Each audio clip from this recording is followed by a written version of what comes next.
It was a Monday morning when Mr. Coleman stormed into our meeting and announced, $250,000 is missing.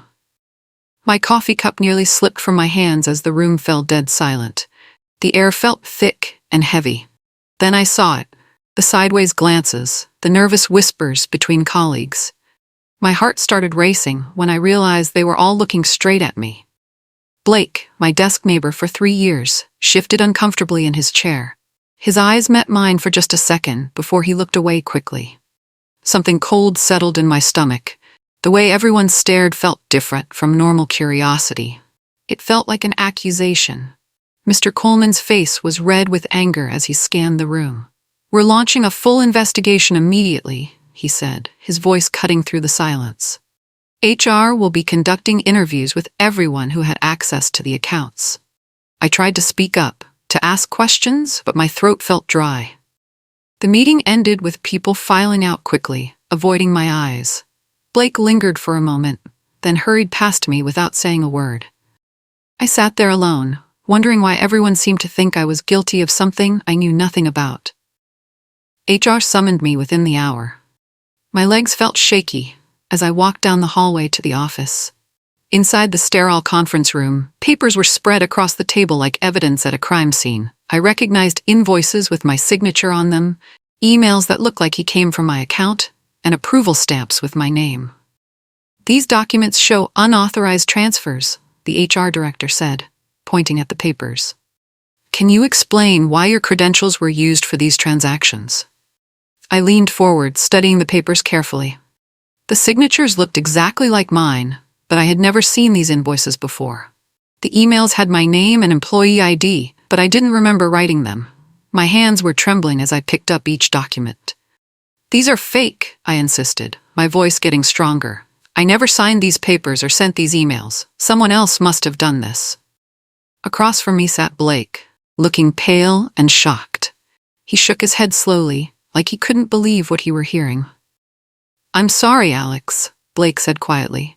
"I just can't believe you would do something like this. We've worked together for so long." The disappointment in his voice hit me like a punch to the stomach.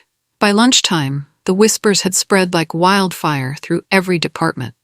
I could feel eyes following me as I walked through the hallways.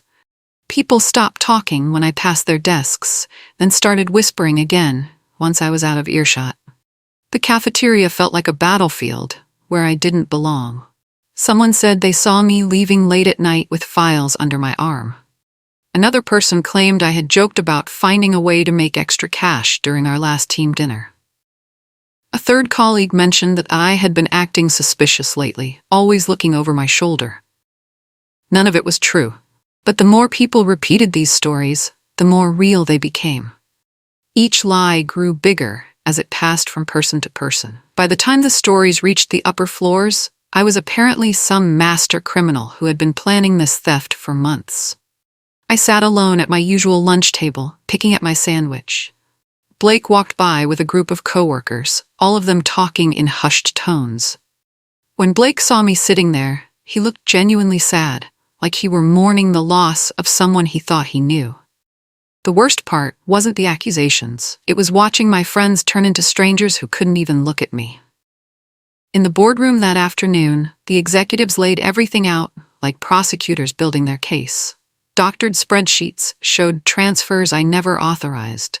Falsified signatures matched my handwriting perfectly. Email logs displayed messages sent from my computer. At times, I couldn't even remember being in the office. The paper trail was flawless and devastating. Every piece of evidence pointed directly at me like an arrow hitting its target. I felt the blood drain from my face as I realized how bad this looked. My hands were shaking as I tried to explain that none of this made sense. "I would never steal from the company," I said, my voice breaking slightly. "I've been here for 5 years. Why would I risk everything for money?" Mr. Coleman's expression was stone cold. The other executives avoided looking at me directly. In the corner of the room, Blake sat quietly with tears welling up in his eyes. He looked like the betrayed friend, the innocent victim who had been fooled by someone he trusted. "The evidence speaks for itself," Mr. Coleman said finally. "We have no choice but to terminate your employment immediately." The words hit me like a physical blow. 5 years of hard work gone in an instant because of lies I couldn't prove were lies. Minutes later, I was escorted out of the building with a cardboard box in my arms. My personal photos, coffee mug, and desk plant felt heavier than he should have. Security walked behind me, as if I might try to steal something else on my way out. The elevator ride down felt endless. My colleagues lined the hallway, some whispering behind their hands, others smirking like they had always known this would happen. A few people I considered friends couldn't even meet my eyes. They all stood there watching my walk of shame like it was entertainment. As the elevator doors started to close, I saw Blake through the gap. He were already at my old desk, gathering up the files I had left behind. Our eyes met for a split second, and something flickered across his face. It wasn't sadness or disappointment.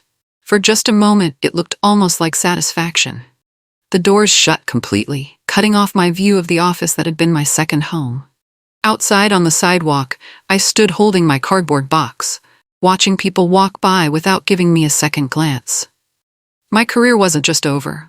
It felt like my entire identity had been erased. The security guard had already gone back inside. I was alone, carrying everything that remained of my professional life in a single box. What no one else knew was that Blake had engineered everything from the very beginning. That night, alone in the office after everyone had gone home, he sat at his computer with a small smile on his face. His fingers moved quickly across the keyboard, deleting the dummy vendor account he had created months earlier. The system confirmed the final transfer with a soft beep. Blake leaned back in his chair, satisfied with his work. My career hadn't collapsed by accident or bad luck. It had been dismantled piece by piece, like a building being torn down floor by floor. He had studied my habits for months, learning when I arrived at work, when I took breaks, when I stayed late. He memorized my email patterns and the way I signed documents. Every detail had been carefully noted and copied. The missing money wasn't actually missing at all. Blake had simply moved it through a series of fake accounts, making it look like theft when it was really just creative bookkeeping. The paper trail leading to me was his masterpiece, crafted over weeks of careful planning. As he powered down his computer and gathered his things, Blake felt proud of his accomplishment. He had successfully removed the one person standing between him and the promotion he wanted. Tomorrow, he would play the role of the shocked colleague perfectly. The flashbacks revealed the truth about how Blake had planted seeds for months before the money ever disappeared. Late one evening in March, he had sent fake Slack messages from a burner account, making it look like I was asking suspicious questions about the company's financial systems. He altered timestamps on emails, making it appear that I had been working on sensitive documents at odd hours. Blake even went to HR with quiet complaints about my strange behavior, saying he were worried about me but didn't want to cause trouble. Every lie was calculated like a chess move. Every rumor was deliberate and designed to build a specific image of me as someone who might steal money. Blake had been writing my downfall long before the investigation ever began. In April, he started leaving fake evidence on my desk, printouts of account information that I never requested, notes about vendor payments written in handwriting similar to mine. Small things that would look innocent at first but suspicious under investigation. Blake had even practiced forging my signature until he could reproduce it perfectly. He spent hours studying my email style, learning to mimic the way I wrote messages. By May, he could pretend to be me so well that even I might have been fooled. The most disturbing part was how friendly he remained throughout the process, asking about my weekend plans while simultaneously destroying my reputation behind my back. Weeks after my termination, Blake became the department's unlikely hero. He stepped into my role seamlessly, handling my former clients with confidence and charm. In meetings, he spoke about the importance of financial security and protecting company assets from internal threats. My former colleagues praised Blake for his dedication during such a difficult time. He shook hands with the clients I had built relationships with over years of hard work. The promotion I had been expecting went to Blake instead, along with a significant salary increase. Management saw Blake as the person who had helped uncover the theft. even though he had never directly accused me. His innocent act had been perfect. He expressed sadness about what happened to me, while accepting credit for keeping the department running smoothly. Blake moved into the corner office that should have been mine. He hung new pictures on the walls and bought expensive furniture with his promotion bonus. During lunch meetings with executives, he occasionally mentioned how hard it was to work alongside someone he had trusted. My name, which had once been associated with reliability and excellent work, became a cautionary tale. New employees were warned about the importance of honesty and integrity, with my situation used as an example of how quickly trust could be broken. Blake had not just stolen my job. He had stolen my entire professional identity and worn it like a costume. The whispers about me spread far beyond our office building. Within weeks, recruiters who used to call me regularly stopped reaching out completely. Former colleagues from other companies began avoiding my messages on LinkedIn. Some people even quietly disconnected from my professional network without explanation. I wasn't just fired. I had been blacklisted from an entire industry. Blake's carefully constructed story had followed me everywhere, like a shadow I couldn't escape. Job applications that should have led to interviews instead led to polite rejection letters. At networking events, people who recognized my name would give me strange looks before making excuses to talk to someone else. Former clients refused to provide references, probably worried that associating with me might damage his own reputations. The isolation was suffocating.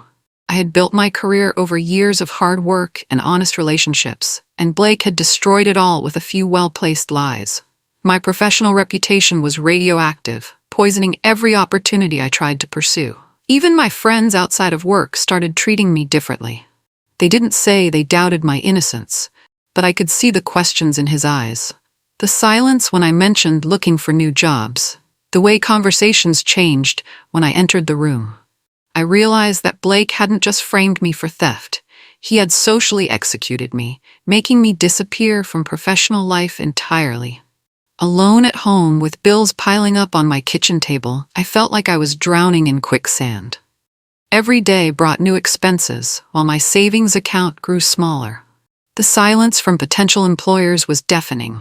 Some nights I sat in the dark wondering if Blake's version of events would become the only truth people remembered.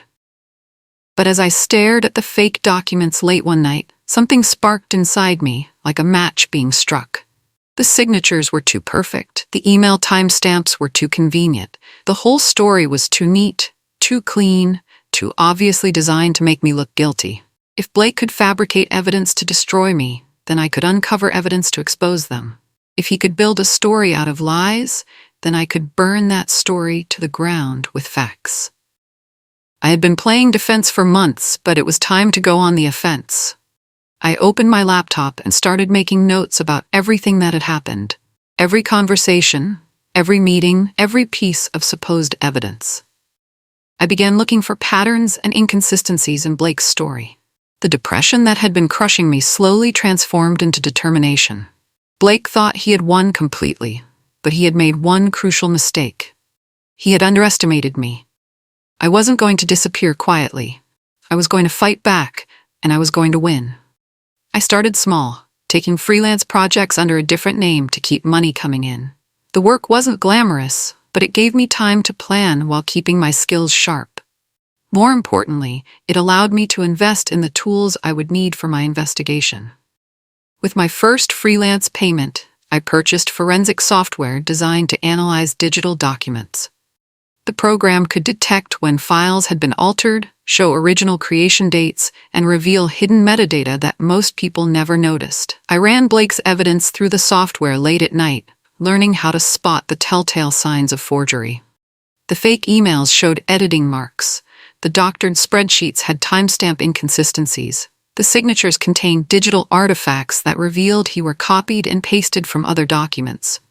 Each piece of evidence I uncovered felt like finding gold. Blake had been careful, but not careful enough. The technology he used to frame me could also be used to expose them. Every fake document contained clues about how it had been created and when.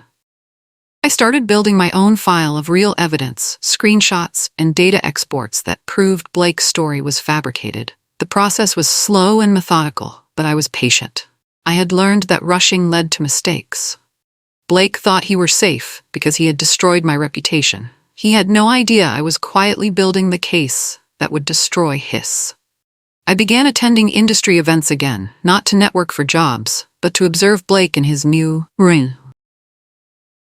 I watched from across crowded conference rooms as he laughed with clients and bragged about his success. He seemed comfortable and confident, completely secure in his victory. At one event, I heard Blake telling a group of executives about the importance of trust in business relationships. He spoke passionately about how betrayal from within an organization was the most damaging kind of dishonesty. The irony was so thick I almost laughed out loud. Blake occasionally dropped my name in conversations, always with a sad shake of his head. He painted themselves as the loyal employee who had been deceived by someone he considered a friend. His performance was Oscar-worthy, full of believable emotion and regret. I took notes on everything Blake said, every claim he made about what had happened. I noticed small inconsistencies in his story, details that changed depending on who he were talking to. These little variations would be important later. The most valuable discovery came from simply watching Blake's behavior. He were arrogant now, drunk on his success and convinced he were untouchable. Arrogance leads to carelessness, and carelessness creates opportunities. I smiled to myself as I left each event. Blake thought I was broken and defeated, but I was really just gathering intelligence for the war he didn't know was coming. My first move was surgical and subtle. Just a small discrepancy in one of Blake's recent financial reports during a presentation I attended. The numbers didn't add up properly, probably because Blake didn't understand the system as well as he pretended to. I created an anonymous email account and sent a brief message to the audit department pointing out the mathematical error. I didn't make accusations or mention Blake's name. I simply asked if someone could double-check the calculations because he seemed incorrect. The audit team followed up within days, discovering that Blake had indeed made a mistake. It wasn't a big error, and leadership brushed it off as an oversight that could happen to anyone. But I saw what I was looking for in Blake's eyes during the next meeting. Panic. For just a moment, his confident smile flickered. He made jokes about being tired from working so hard, but I could see them questioning themselves.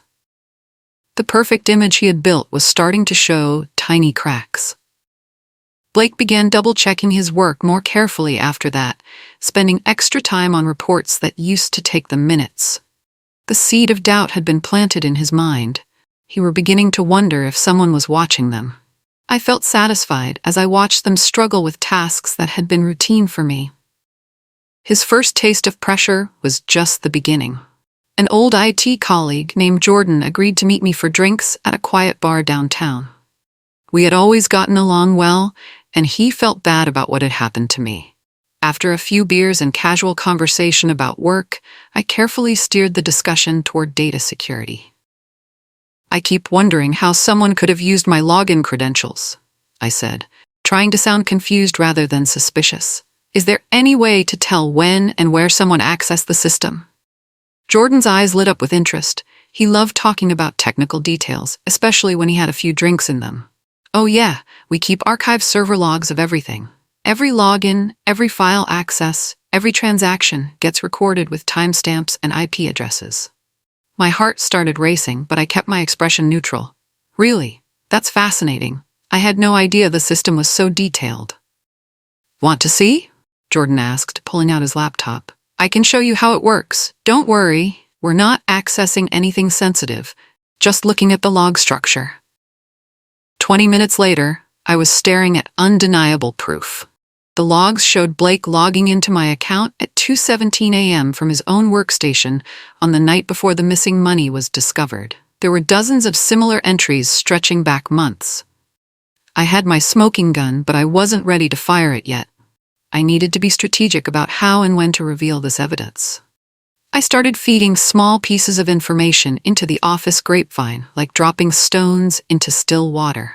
An anonymous email here, questioning Blake's sudden expertise in areas he had never worked on before. A quiet word to a client there suggesting he'd double-check some numbers. The beauty of the rumor mill that had destroyed me was that it could work in reverse. I began planting seeds of doubt about Blake's competence and honesty, using the same network of gossips and whispers that had spread lies about me. I sent carefully crafted messages to key people in the company, never making direct accusations, but asking innocent questions that made people think. Has anyone else noticed inconsistencies in the new reports? Do you think Blake really understands the system? Each message was untraceable, sent from different anonymous accounts at different times. I made sure never to send too many messages to the same person, and never to make claims that could be easily disproven. I was learning from Blake's playbook while improving on his methods. Within weeks, I started hearing whispers that Blake seemed overwhelmed in his new role. People began questioning decisions he made and comparing his work unfavorably to mine. The golden reputation Blake had built was beginning to tarnish around the edges. I was patient and methodical, knowing that the best revenge would be total and undeniable when it finally came. 6 months after being fired, I walked back into the office building that had once been my professional home. This time, I wasn't an employee being escorted out in shame.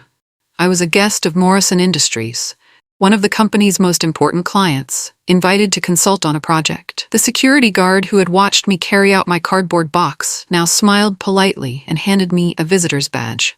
The elevator ride up felt completely different from my last trip down. I was returning with power instead of leaving in defeat. The conference room fell silent when I entered. My former colleagues looked shocked to see me, unsure how to react. Blake's confident smile twitched slightly when our eyes met. He recovered quickly, standing to shake my hand like we were old friends. "Alex, what a surprise to see you," Blake said, his voice just a little too loud and cheerful. "I hope you're doing well." I smiled back calmly and placed a folder on the conference table. "I'm doing very well, thank you. I've been asked to review some contract inconsistencies that Morrison Industries has noticed in his recent agreements." The temperature in the room seemed to drop several degrees. Blake's handshake lingered a moment too long, and I could feel his palm getting sweaty against mine. The folder I had brought contained carefully selected examples of small inconsistencies in contracts Blake had handled over the past few months. Nothing explosive or obviously wrong, just enough discrepancies to raise legitimate questions about attention to detail and process compliance. As I laid out each document, Blake began stumbling through explanations. His usual charm and confidence started cracking under the weight of having to defend his work in real time. He kept glancing at me nervously, probably wondering how much I knew. "These variance calculations seem off," I said in a professional tone, pointing to a spreadsheet, "and the approval dates don't match the timeline in the contract summary." Blake's face flushed red as he tried to explain the discrepancies. His explanations became increasingly convoluted and defensive. The more he talked, the less confident he sounded. Other people in the meeting began exchanging concerned glances. Mr. Coleman, who had been silent until now, finally spoke up. "Blake, can you walk us through your review process for these contracts? I want to make sure we're following proper procedures." I watched Blake sweat through his shirt as he tried to describe processes he clearly didn't fully understand. He had been coasting on my reputation and the work I had already established, but he lacked the deep knowledge to handle challenges. The meeting ended with promises to review all recent contracts for similar issues. 2 days later, I delivered the server logs anonymously to the board of directors. The evidence was undeniable and devastating. Detailed records showing Blake had accessed my account dozens of times, including the night the fake evidence was created. The logs showed Blake logging in from his own workstation using my credentials at times when I wasn't even in the building. The timestamps lined up perfectly with when the fraudulent documents were created. There was no way to explain this away as coincidence or mistake. Blake scrambled for explanations when confronted with the evidence. He claimed he had been helping me with work, that I had given them my password, that maybe someone else had hacked both of our accounts. Each excuse sounded more desperate than the last. The more Blake talked, the guiltier he sounded. His story kept changing, and he couldn't provide any proof for his claims. Meanwhile, I had months of evidence showing a pattern of unauthorized access and document manipulation. HR opened a formal investigation within hours. The same conference room where I had been accused and humiliated became the place where Blake tried futilely to defend themselves against overwhelming evidence. The irony was perfect. Blake was trapped in the same position he had put me in, except his guilt was real and provable. Justice felt like a cold dish served at exactly the right temperature. Clients who had trusted Blake began backing away from the company. Word of the investigation spread quickly through industry networks, damaging confidence in the firm's financial controls and management oversight. 2 major accounts suspended his contracts pending resolution of the matter. HR reopened my case and began reviewing all the evidence that had been used to fire me. Under scrutiny, Blake's carefully constructed frame job fell apart like a house of cards. The forged signatures were too perfect. The fake emails contained metadata inconsistencies. The timeline of events didn't match reality. Colleagues who had once worshipped Blake's rapid rise now avoided them in the hallways. The same rumor mill that had destroyed my reputation began eating away at his. People whispered about ethics violations and betrayal of trust. I watched from the sidelines as the empire Blake had stolen from me crumbled around them. His corner office felt more like a prison cell as investigations closed in from multiple directions. The promotion he had schemed to get became a spotlight illuminating his crimes. Blake's friends distanced themselves, not wanting to be associated with someone under investigation for fraud and forgery. The same isolation and professional exile he had inflicted on me was now consuming his own life. The sweet taste of vindication was better than any meal I had ever eaten. Blake became increasingly desperate as his situation deteriorated. He lashed out during meetings, accusing other people of sabotage and conspiracy. He broke down crying in front of executives, begging for understanding and claiming he were being framed. His behavior became erratic and unprofessional. Blake shouted at other employees, questioned every decision made by management, and sent rambling emails trying to shift blame to anyone except themselves. The more he fought against the evidence, the more pathetic and guilty he looked. In one memorable incident, Blake cornered me in the parking lot after a client meeting, demanding to know how I had set them up. He seemed to think I had some elaborate revenge plot, unable to accept that his own crimes were being exposed by simple investigation. "You planned this whole thing," Blake screamed, his eyes wild with panic. "You're trying to destroy me." I looked at them calmly and said, "I didn't have to destroy you, Blake. You destroyed yourself the moment you decided to frame me for something I didn't do." Security cameras captured the entire confrontation, adding to the growing evidence of Blake's mental instability and unprofessional conduct. You were now trapped inside the very story he had once written about me. Except this version was true. Finally, I released the ultimate proof that would end Blake's career forever. I had discovered a backup drive hidden in his desk that contained video files showing them editing the spreadsheets and documents used to frame me. Blake had recorded themselves committing the crimes, probably as some kind of trophy or insurance policy. The video was crystal clear and undeniable. It showed Blake carefully forging my signature, altering financial records, and creating fake email trails. His face was clearly visible in every frame, along with timestamps proving when the forgery had taken place. The boardroom went completely silent as the video played on the large screen. Blake's face froze in an expression of absolute horror as he watched his own crimes being broadcast to the executives who would decide his fate. There was no escape left, no excuse or explanation that could overcome video evidence of deliberate fraud. Blake slumped in his chair like a deflated balloon, all the fight finally gone out of them. Mr. Coleman's face was red with anger as he realized how completely Blake had fooled the entire company. "How could you do this to Alex? How could you do this to us?" he demanded. Blake had no answer. There was nothing left to say. The video had told the whole story better than any confession ever could. HR issued a formal apology to me within 24 hours. The letter acknowledged that I had been wrongfully terminated based on fabricated evidence, and it offered full reinstatement with back pay and benefits. Blake was suspended indefinitely pending criminal charges for fraud, forgery, and theft. Word of Blake's fraud spread quickly through social media and professional networks. His LinkedIn profile filled with comments about ethics and integrity from former colleagues and connections. Industry professionals shared the story as a cautionary tale about trusting appearances. Blake deactivated his social media accounts after receiving hundreds of negative messages, but screenshots of his professional misconduct continued circulating online. The internet had a long memory for this kind of betrayal. I watched Blake's public downfall with cold satisfaction. He had tried to make me disappear from professional life, and now he were experiencing that same fate.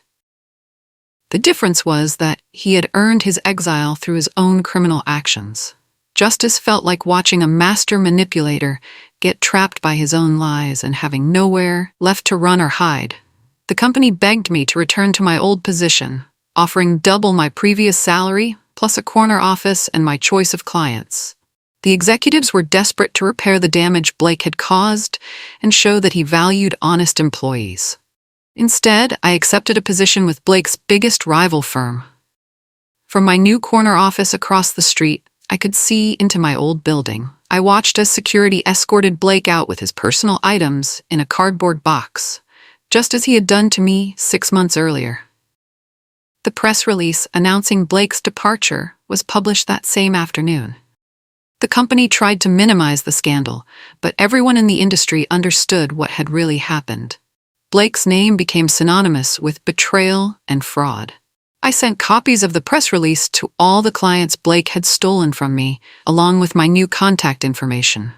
Several of them immediately terminated his contracts with my old company and followed me to my new firm.